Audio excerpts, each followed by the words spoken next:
ফের বেহাল নিকাশি ব্যবস্থা পরিদর্শনে গিয়ে বাকবিতণ্ডায় জড়ালেন উত্তর মালদার বিজেপি সাংসদ খগেন মুর্মু, যাকে কেন্দ্র করে তৈরি হলো জোর রাজনৈতিক বিতর্ক।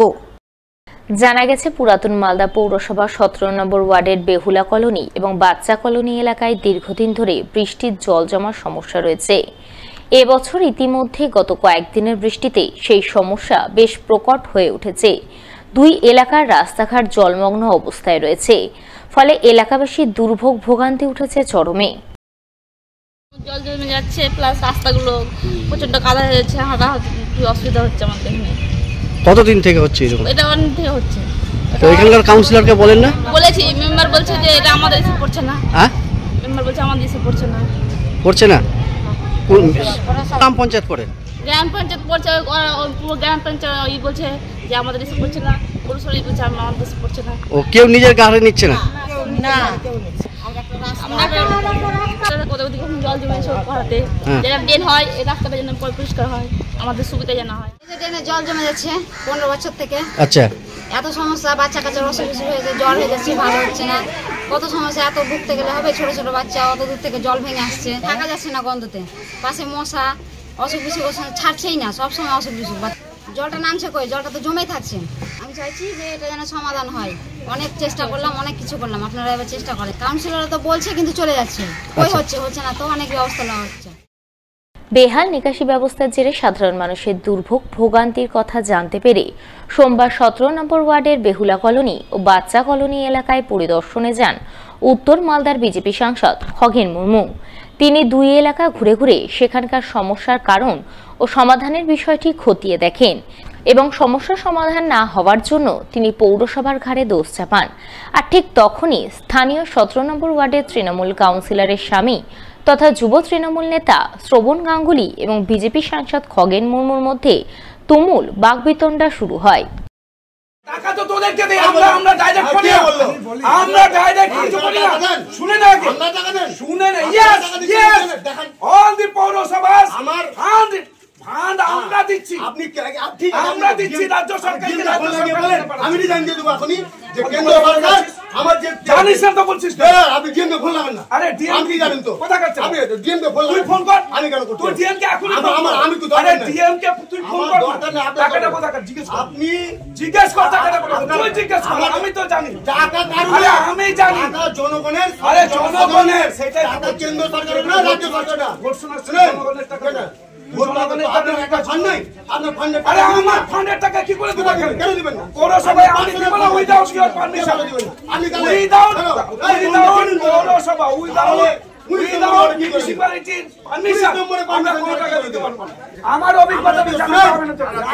আরে এখানকার অভিজ্ঞতা আমাকে জানাতে হবে না। এখানে রাজনীতি ও যখন ভোটের কাউন্সিলর ছিল, ও তার আগে থেকে ওটা চিনেন তো না।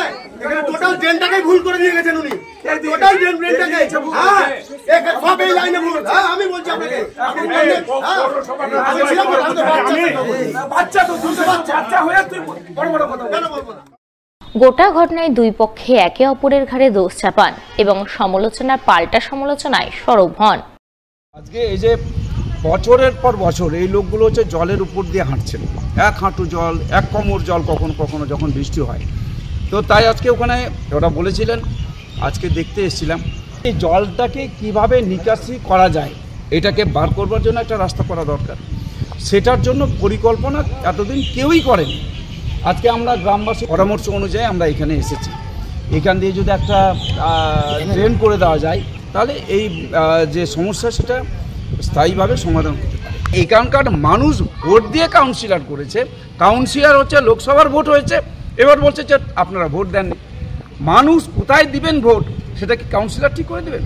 কাউন্সিলরের দায়িত্ব, যতদিন উনি কাউন্সিলর আছেন ততদিন পর্যন্ত ডিজাস্টার ম্যানেজমেন্টের যে টাকা, এটা কেন্দ্র সরকার দেয়। এই টাকা আজকে সদ্ব্যবহার করতে হবে, মানুষকে তাদের সমস্ত যা সমস্যাগুলো আছে সেখান থেকে সমাধান করে পরিষেবা দিতে হবে। সেটা না করে ভোটের কথা বলছেন উনি। কোনো সাথে কোনো ইচ্ছা ছিল না। উনি এমপি আছেন, আসতে পারেন, দেখতে পারেন, মানুষের অসুবিধা হলে আসতে পারেন। 12 বছর ধরে এখানকার লোক ঢুকছে, আমার 2 বছর হলো জিতা। আমি প্ল্যানিং করে টোটাল 3টা ড্রেন স্যাংশন করেছি, তার মধ্যে একটা কমপ্লিট হয়েছে, যেটা মেন মাস্টার কমপ্লিট হয়েছে। তারপরে যে 2টো ড্রেন হবে বর্ষার জন্য ড্রেন আটকে আছে, যেহেতু ড্রেন এখন চালু হলে ধস নেমে যাবে। তো যেহেতু এখানকার লোক অসুবিধাতে আছে, এই ইনাদেরকে মিটিং করে আমি বলেছিলাম যে এবছর আপনাদের কষ্ট করতে হবে, পরের বছর হবে না, আমি কথা দিয়েছি। তারপরে আমার মেশিন চালাচ্ছি, একটা মেশিন চলছে, এবার মেশিনটা জল কমছে, আবার যখন বৃষ্টি চলে আসছে আবার যেই কাজ সেই হয়ে যাচ্ছে।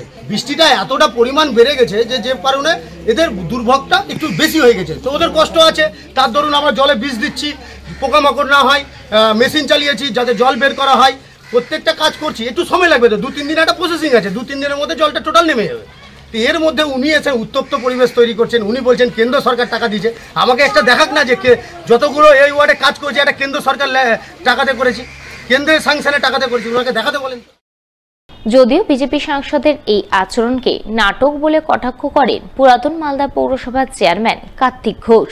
তিনি বলেন, সাংসদ পৌরসভায় কোনো কাজ করেননি, যা কাজ করেছে সবই মুখ্যমন্ত্রীর অনুপ্রেরণায়, রাজ্য সরকারের টাকাই হয়েছে। কিছুদিন ধরে দেখছি উনি নাটক করছেন। ওলমালদা পৌরসভার জন্য উনি একটা কাজ করেননি, 5 বছরে 25 কোটি টাকা পায়, একটা ডেভেলপমেন্টের জন্য একটা টাকা দেয়নি। যা কাজ করেছে মমতা বন্দ্যোপাধ্যায়ের যে অনুপ্রেরণায় কাজ করেছে, মমতা বন্দ্যোপাধ্যায় দেওয়া রাজ্য সরকারের টাকা দিয়ে ওলমালদা পৌরসভা উন্নয়ন করেছে। দেখুন 17 নম্বর ওয়ার্ডে আগে বিগত দিনে যে 17 নম্বর ওয়ার্ডের নিকাশির ব্যবস্থাটা ছিল আমাদের শাহপুর অঞ্চলের ভিতর দিয়ে, এবং সেখান দিয়ে একটা বাইপাস হয়ে যাওয়ার দরুন সেই জায়গাটায় মাটি দিয়ে ব্লক হয়ে যায়, ব্লকের জন্য জলটা যেতে পারে না।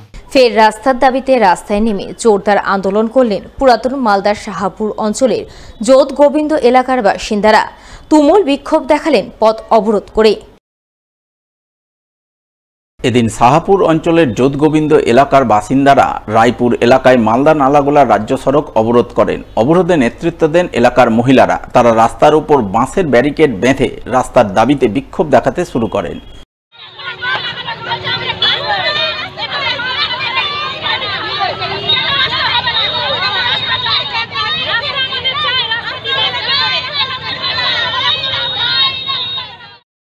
বিক্ষোভকারী মহিলাদের অভিযোগ, শাহপুর যোধগোবিন্দ এলাকার মূল রাস্তা দীর্ঘদিন ধরেই বেহাল অবস্থায় পড়ে রয়েছে। বর্ষায় গোটা রাস্তা জলকাদায় একাকার হয়ে আছে, রাস্তায় চলাচল করা দুষ্কর হয়ে পড়েছে, ছাত্রছাত্রীরা স্কুলে যেতে পারছে না। এই সমস্যার কথা তারা দীর্ঘদিন ধরেই পঞ্চায়েত থেকে শুরু করে ব্লক প্রশাসনকে জানিয়ে আসছেন। এমনকি রাস্তার দাবিতে একাধিকবার পথ অবরোধও করেছেন, কিন্তু কোনো লাভ হয়নি। রাস্তা বেহাল অবস্থাতেই পড়ে আছে। তাই বেহাল রাস্তা পাকা করার দাবিতে ফের তারা আন্দোলনে নামতে বাধ্য হয়েছেন। রাস্তার দাবিতে রাস্তা অবরোধ করে বিক্ষোভ দেখাচ্ছেন। রাস্তায় গুরুত্ব দেয় না, কেন দিবে না? আমরা আজকে 20 বছর ধরে দেখি খালি জায়গা মেপেই নিয়ে যায়, কোনো রাস্তাই হচ্ছে না। কেন হবে না? আমরা রাস্তার জন্য ভোট দিই যে আমাদের রাস্তা করুন, রাস্তা করবে না, যে জন্য আমরা পথ অবরোধ করেছি। রাস্তাতে জল জমে থাকে, রাস্তা দিয়ে আমরা কেউ যাতায়াত করতে পারি না। এটা হচ্ছে নদী যাওয়ার মেন রাস্তা, পুরো পাড়ার লোক নদীতে যেতে পারে না। আগে বাগান দিয়ে যেত, এখন বাগান ঘেরাও করেছে, আর বাগান দিয়ে যাওয়ার কোনো বুদ্ধি নাই। এখন আমাদের একটাই কাজ, এখন রাস্তা করতে হবে, আর অবরোধ ছাড়া আমাদের কোনো উপায় নাই। আমাদের কোনো মেম্বারে কোনো গ্রাহ্য করছে না, অঞ্চলে আমরা জানাতে পারছি না। অবরোধ বিক্ষোভের খবর পেয়ে ঘটনাস্থলে পৌঁছায় মালদা থানার পুলিশ। পাশাপাশি শাহপুর অঞ্চলের উপপ্রধান লাল বাহাদুর ঘোষ ঘটনাস্থলে ছুটে যান। ওই সময় অবরোধকারীরা পুলিশ ও উপপ্রধানকে ঘিরেও বিক্ষোভ দেখান, রাস্তার দাবিতে সোচ্চার হন। যদিও পরে উপপ্রধানের আশ্বাসে বিক্ষোভকারীরা অবরোধ তুলে নেয় বলে জানা গেছে। আমার কাছে রাস্তা কিছু আসেনি, এখন জানতে পারলাম এমার্জেন্সি কাজ আছে, যে রাবিসের দরকার আছে, রাবিস 2-1 দিনের মধ্যে ফেলবে। অবস্থা খারাপ আছে, মানুষের যাওয়া আসা খুব অসুবিধা। রাস্তা পাঠানো হয়েছে, স্যাংশন হয়ে আসবে, টাকা ঢুকলে আমরা কাজ শুরু করবো।